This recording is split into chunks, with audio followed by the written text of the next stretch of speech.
These guitars, at least the very best Daniel Friederich guitars, always have this ability to mix the sound of aggression with this really reserved feeling as well. So, for instance, I can pump a lot of sound out of this guitar. I mean, I can get some bite to it, but I can never make it sound uncontrolled to where it starts losing its class. And I think that's what the dreamy nature of the Daniel Friederich guitars come from. It's always preserving its class in this royal sound.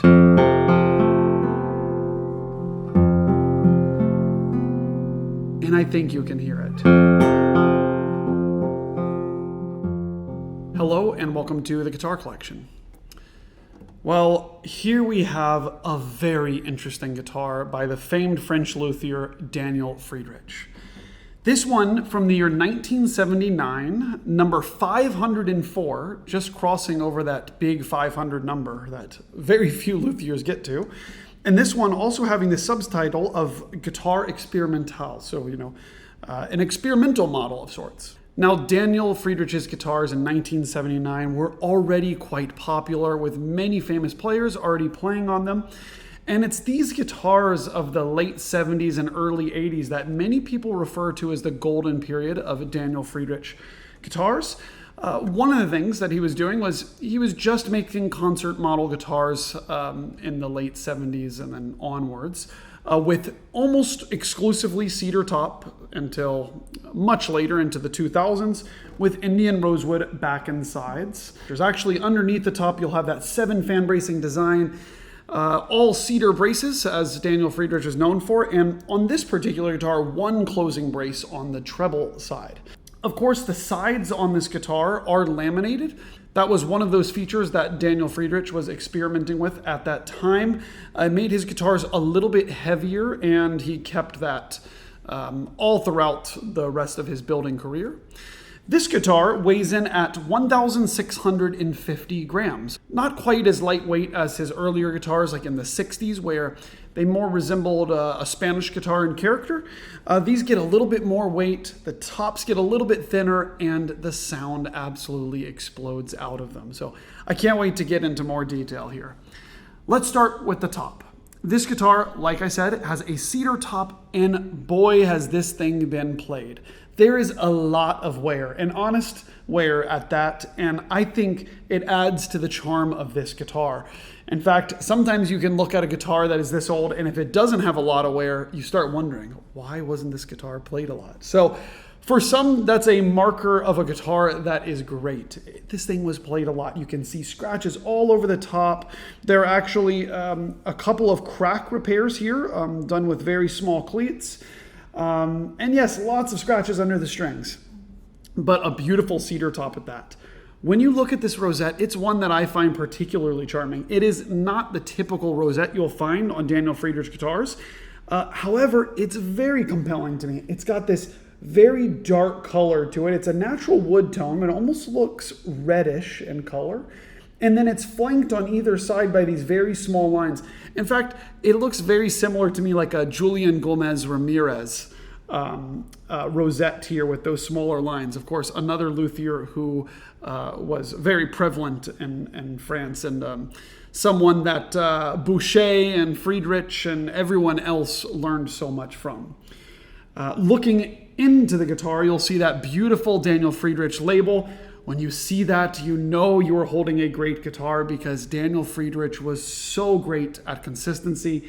And look at this. You see 1979, number 504, Guitar Experimental, as we discussed there. And then looking down at the bridge, a very simple Indian rosewood bridge.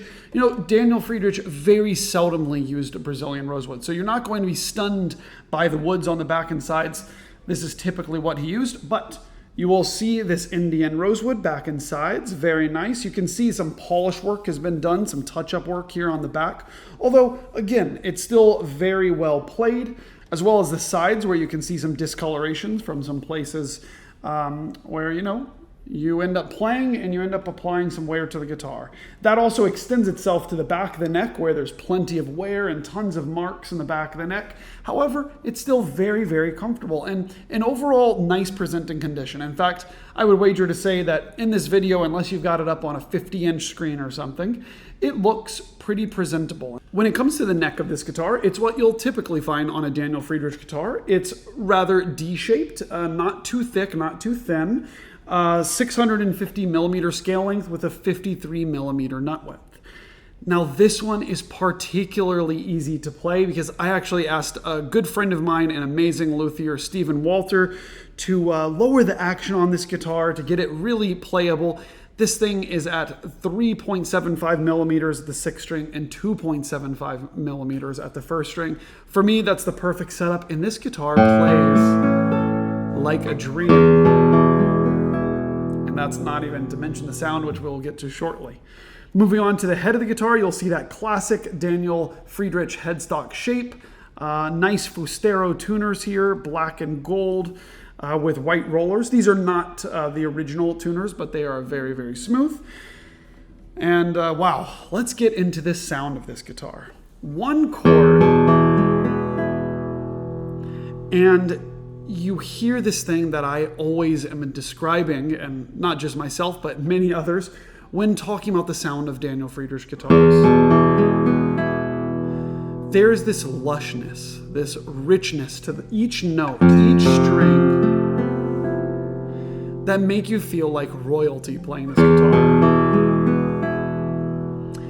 And these guitars, at least the very best Daniel Friederich guitars, always have this ability to mix the sound of aggression with this really reserved feeling as well. So, for instance, I can pump a lot of sound out of this guitar. I mean, I can get some bite to it,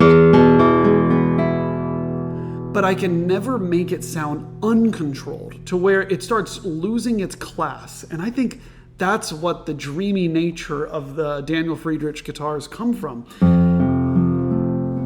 It's always preserving its class in this royal sound.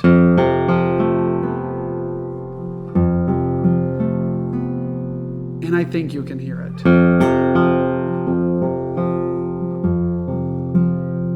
Right, and that's why so many of the greats did play and still play Daniel Friederich guitars. You see that I'm really attacking these notes,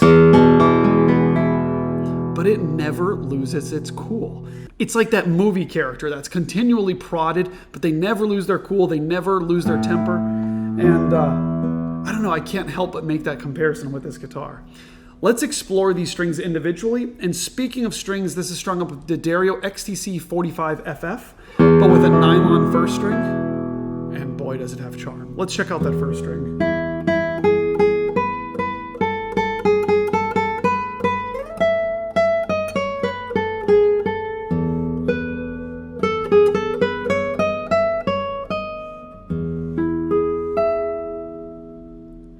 What's not to love about that? It is a melody-making machine.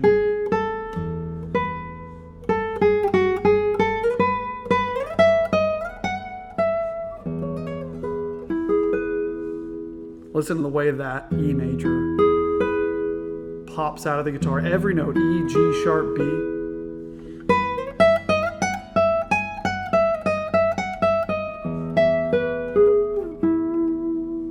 And you know, I can't help but to think that first string sings so beautifully because of the age of this guitar and how much it's been played.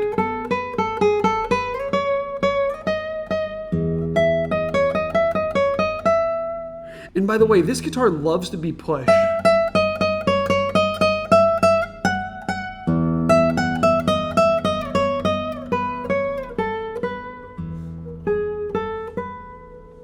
So again, mixing that feeling of being tame and one that you can put a lot of energy into. Let's check out the second string.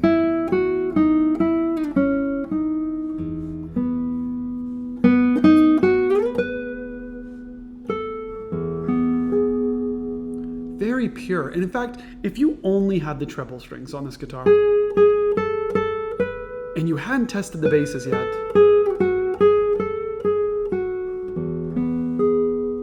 would guess that this is a spruce top guitar. Can you really tell that this is a cedar top guitar when I'm playing these trebles?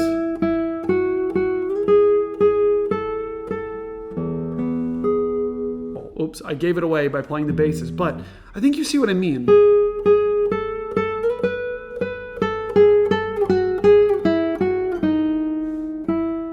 It's very crisp, very bright, and it's very complex. See, then when I play the basses, you're like, ah, that's a great cedar guitar, right?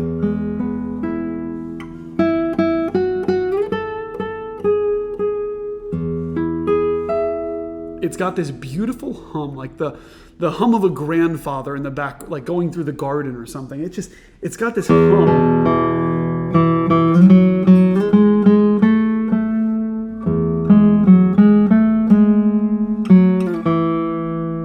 That is such a great tool for music making. Let's check out this third and then fourth string.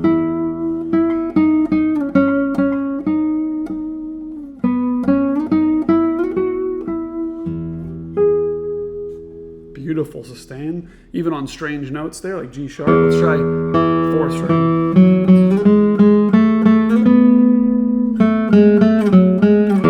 Again, no note is popping out here.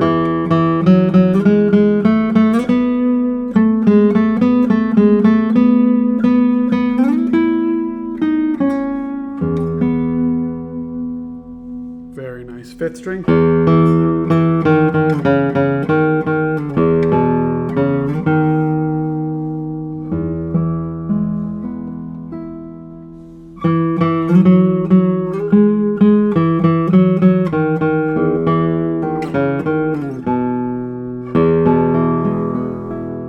So nice. There's a throatiness to the sound.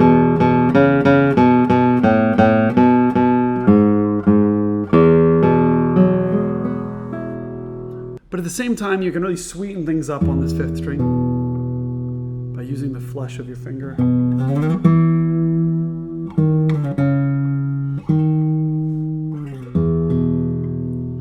Or be really bright with your nail.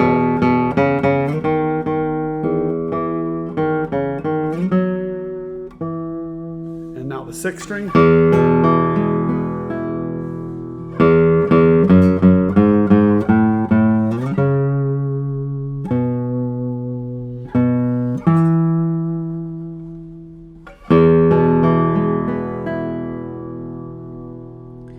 You know, so many qualities on this 1979 Friederich remind me of the 1978 that I had in just a little while ago.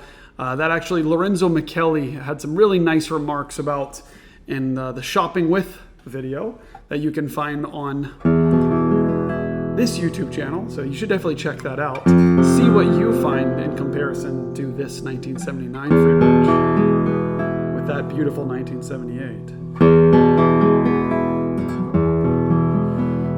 Well, I'll definitely play some musical examples on this guitar, and I'm about to play Prelude 11 by Tárrega, which I play on every guitar here. But if you'd like to learn more about this guitar, you can check it out, the full description, all of the beautiful photos of this instrument, via the link in the description at guitarcollection.com.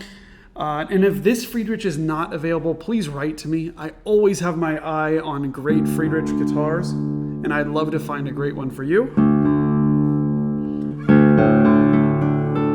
Listen to that sound in drop D. Let's try Prelude 11 by Tárrega.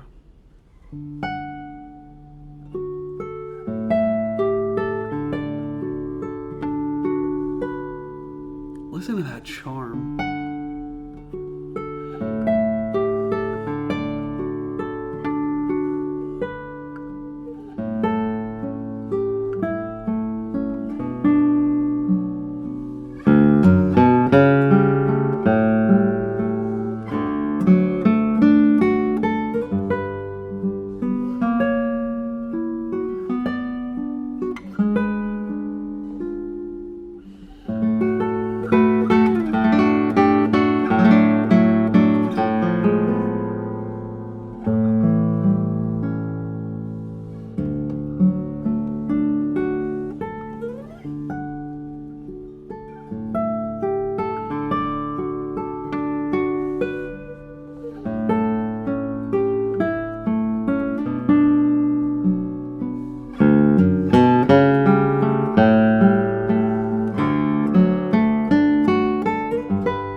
I have to admit that this is one of the most charming matches for that piece that I have ever encountered on the classical guitars that I get to know here.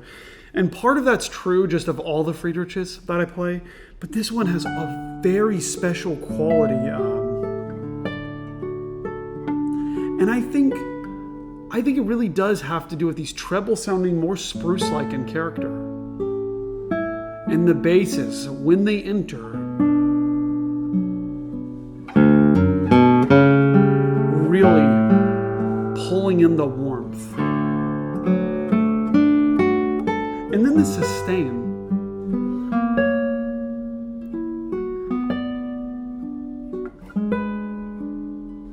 You hear those melodic notes? That's another trademark of, not literally, but it should be, of Daniel Friederich guitars.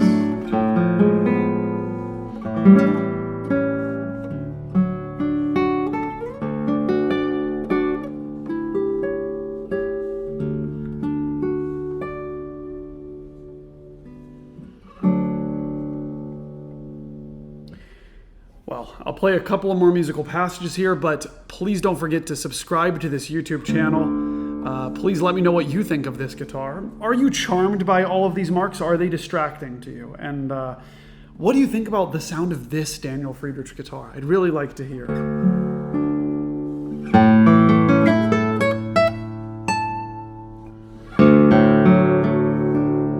Let's try Julio Florida by Barrios.